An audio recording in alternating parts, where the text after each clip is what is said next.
Quiero invitar a todo el mundo que pueda ver estos programas, porque va a ser un curso especial de universidad abierta o universidad para todos.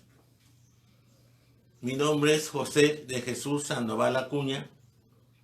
Yo trabajo en la Facultad de Derecho de la Universidad Autónoma de Tamaulipas,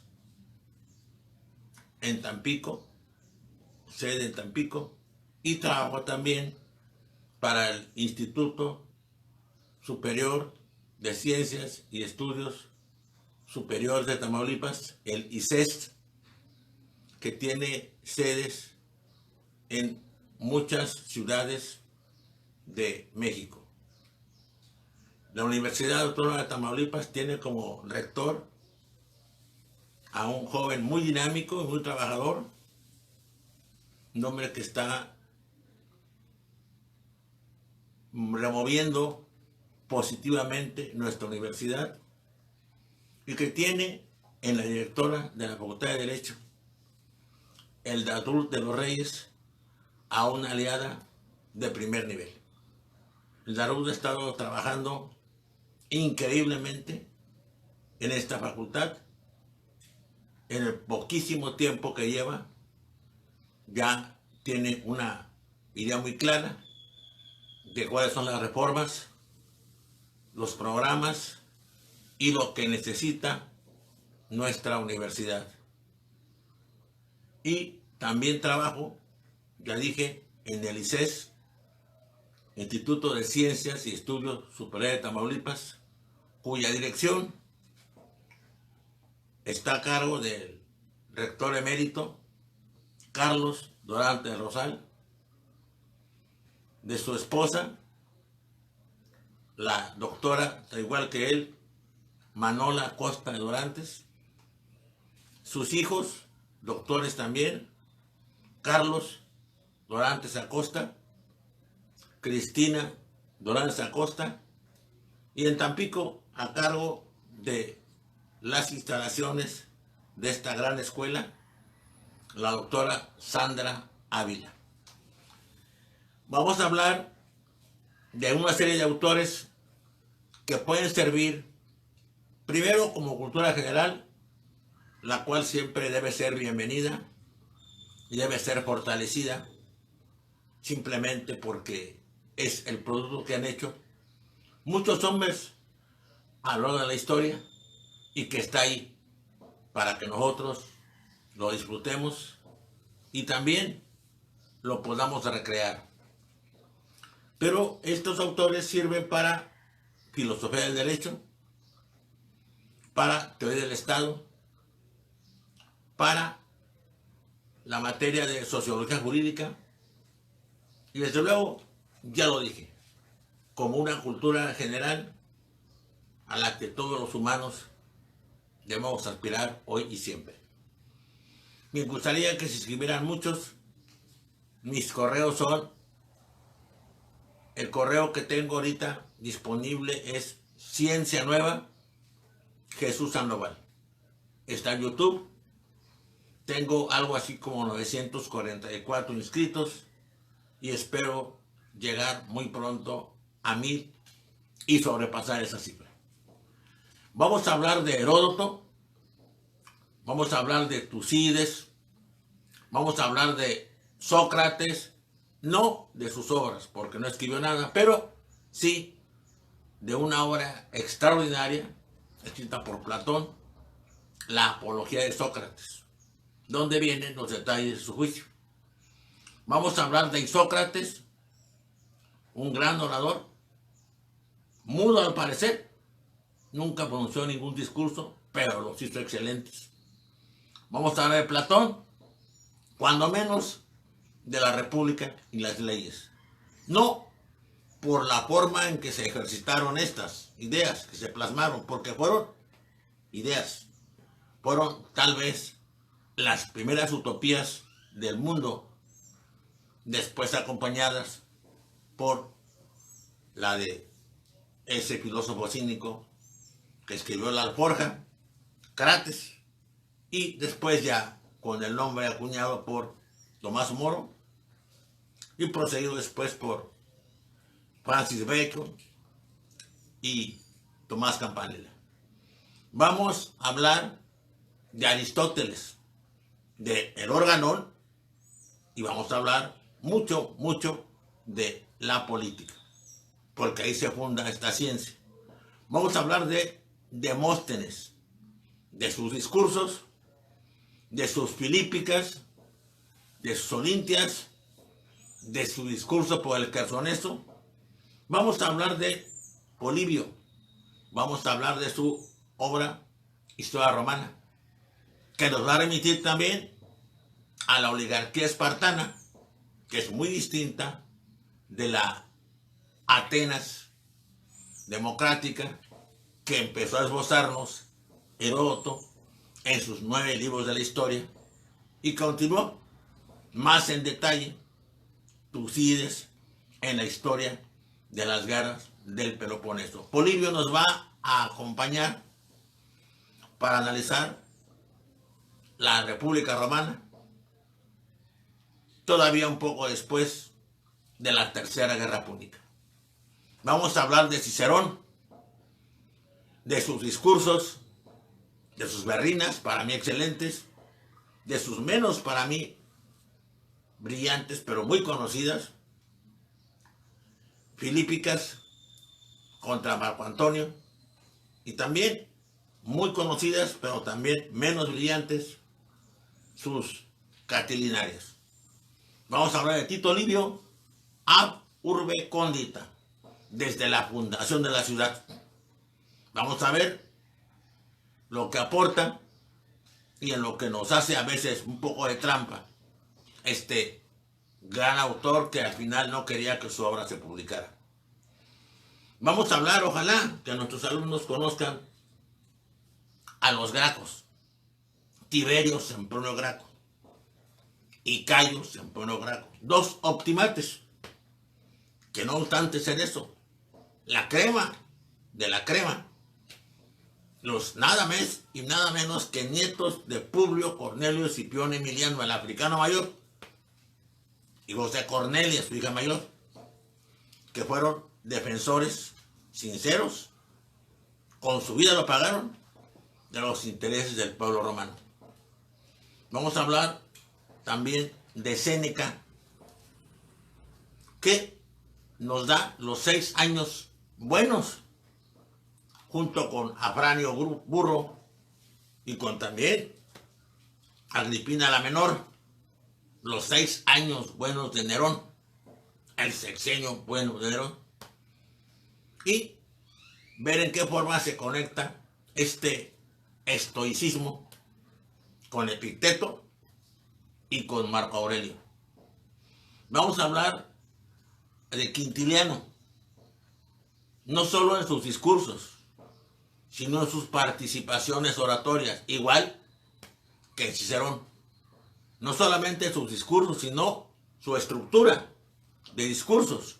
Además, porque tenemos a una directora en Derecho, Watt, que ha sido campeona nacional de oratoria, y esto se dice rápido, pero se consigue con una enorme dificultad, y más que lo consiguió, creo, en Saltillo, la Atenas de un tiempo, no sé si lo sea, de México. Vamos a hablar de Tácito, y no solamente de sus historias, sus anales, sino de su Germania, porque ahí se echa a andar la leyenda de la sociedad bucólica germana, que no entiende, pero que lo impresiona. ¿Y dónde vendrá después Arminio a transformarse en Germán para Lutero y a señalar que así como Arminio luchó contra Roma, él ahora lucha contra Roma coronada del Papa? Vamos a hablar de un autor muy interesante, Flavio Josefo. Si ustedes libros, Antigüedades Judías y la historia de las guerras, que tocó no solo vivir y sufrir, sino él fue protagonista directo de ellas. y de su acercamiento con los romanos, explicable, pero muy criticable por sus contemporáneos. Vamos a hablar de San Agustín, de su Ciudad de Dios, de sus cartas a Bruciano y Marcelino, de cómo enfrenta los ataques contra la religión cristiana y cómo señala otra visión de Roma, a la que juzga viciosa desde que nació. Vamos a hacer aquí un paréntesis y hablar de los árabes, de Avicena, el médico árabe por excelencia, con su obra. Vamos a hablar de Algazel, el místico por excelencia, el sufí, el que se opone precisamente a las concepciones que juzga él peligrosas porque ve que Aristóteles está penetrando en el Corán y en la doctrina musulmana. Vamos a hablar de Averroes, la respuesta. La destrucción de los filósofos de Algazel había condenado a la filosofía. La destrucción de la destrucción de Averroes es la respuesta. Vamos a hablar de ese judío muy extraño y muy brillante, Maimónides, Moisés ben Maimón, y de su guía de perplejos. Porque vamos a ver también que Al-Ándalus sí es y no es lo que nos han dicho. Sí, en un tiempo fue un paraíso de libertades religiosas, pero por los impuestos. Resulta que los musulmanes no pagaban impuestos, entonces permitía que los cristianos que vivían en Córdoba y que los judíos que vivían en Córdoba les permitía la libertad que siguieran con su religión a cambio de pagar impuestos, simplemente. Vamos a hablar de Santo Tomás. Vamos a hablar de la anécdota que es muy divertida, cómo se esfuerza él por pertenecer a los dominicos, cómo la familia se opone y lo encierra con una dama, ya platicaremos qué pasa ahí, y cómo se salva él y prosigue con su vocación. Vamos a hablar de su Summa Teológica y vamos a hablar de sus comentarios a la política de Aristóteles, que es un libro extraordinario que he comentado con varios políticos, por cierto. Vamos a hablar de su ley eterna, su ley natural, su ley positiva, ley humana, y su ley divina. Vamos a hablar de un árabe extraordinario, a quien conocí, por cierto, gracias a Salvador Esteve. Y antes, en la Facultad de Filosofía, en la carrera de Historia, Aben Jaldún. Aben Jaldún, y un libro maravilloso, La Mucádima, que explica el resorte, que explica el crecimiento del mundo árabe, desde Mahoma, desde los omeyas, desde los afásidas, desde los safávidas, desde los tulúnidas, etcétera, etcétera, etcétera. Vamos a meter unos detalles sobre él.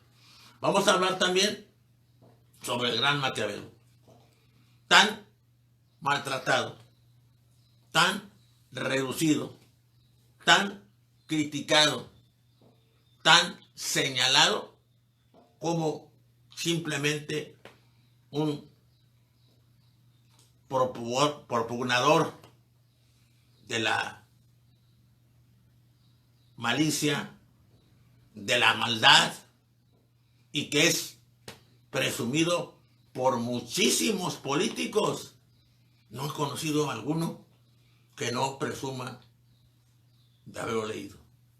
Y su lectura consiste en decir, fuerte, fuerte, el fin justifica los medios, aunque ellos, sus fines y lo que hacen, no los justifiquen nada. No quiero ni voltear para lado y lado de los representantes epónimos de los partidos políticos diferentes que hoy pululan a nivel nacional y a nivel mundial también. No tenemos, desgraciadamente, nosotros el patrimonio de tener políticos corruptos e ignorantes, no. Es un mal, creo, que se ha vuelto universal. Vamos a hablar porque está de moda, de los derechos humanos. Pero muchos que los que saben de esto no se meten al origen. En América y en México están en Montesinos, Antonio de Montesinos, dominico, con sus sermones de Adviento y el de los 5 principios, que en lo que hoy es las Antillas echó a andar los derechos humanos. ¿Y cómo conmovió y enfureció al hijo de Colón, a uno de los hijos, a Diego Colón, gobernante entonces? Y cómo conmocionó realmente a un hombre extraño, complicado, difícil, así somos todos, Fray Bartolomé de las Casas, que se volvió a partir de ahí dominico, apóstol de algo diferente que se va a llamar indigenismo, porque plantea una utopía indígena y una utopía española. Es el nacimiento también de la leyenda negra de España, que España es la más pérfida conquistadora a nivel mundial en la historia de la humanidad, cosa que es exagerada totalmente, porque hay otras potencias, Portugal, Francia, Inglaterra, Estados Unidos, Rusia, antes de la Revolución Socialista, después, también durante ella, y hoy está Rusia, que está ahorita empeñada en una guerra sangrienta en Ucrania, en la que los únicos víctimas son los pueblos. Los soldados rusos que mandan a muerte muchas veces, y los ucranianos que están siendo carne de cañón porque los están ayudando con armas, para que se maten y para que crezcan los negocios y las ganancias de las fábricas de armas del mundo de Estados Unidos. Vamos a ver a Juan Ginés de Sepúlveda, el que, oh paradoja de paradoja, se opone a Bartolomé y le dice al rey de España que se aplica la teoría de Aristóteles a la conquista, porque para él sí hay descubrimiento, cosa que para los defensores de los indios no.